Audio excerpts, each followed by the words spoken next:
Je vais être votre Martinez Zogo. Christelle Nadia Fotso charge violemment Ngo. Paul Biya et Ferdinand Ngo à Yaoundé 21 100 2017 1. JPEG Ferdinand Ngo et Paul Biya. Une avocate membre du barreau de Washington depuis 2003 et titulaire d'un Juris Doctor d'American University ainsi que d'un master en relations internationales, s'en prend vertement au secrétaire général de la présidence camerounaise, Ferdinand Ngo.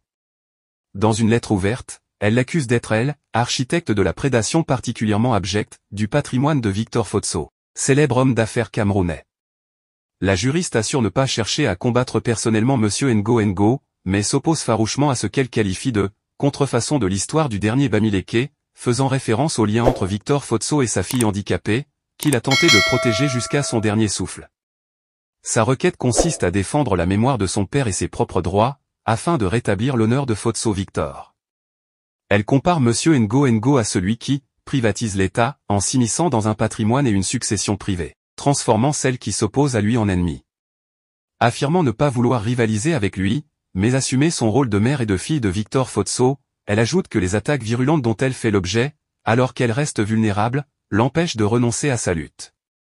La lettre adressée à M. Ngo expose aussi les procédures judiciaires intentées en France contre plusieurs personnes, dont Yves-Michel Fotso, Lucie Fotso, Laure et Jérémy Njitap ainsi que X, visant à obtenir des mesures de protection, tout en l'impliquant explicitement dans un groupe, très organisé, ayant pour objectif de briser la succession Fotso-Victor en la combattant par des méthodes dignes des barbouzes.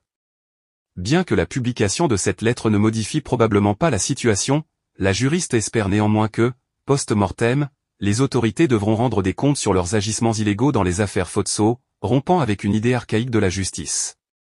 Elle conclut sa missive en prédisant que, malgré les entraves que représentent les connexions de Ngo et sa détermination à camerouniser l'affaire, ses propres procédures judiciaires initiées en France et dans d'autres pays finiront par obliger l'institution judiciaire française et celle d'autres nations à enquêter et à exhumer une vérité potentiellement destructrice.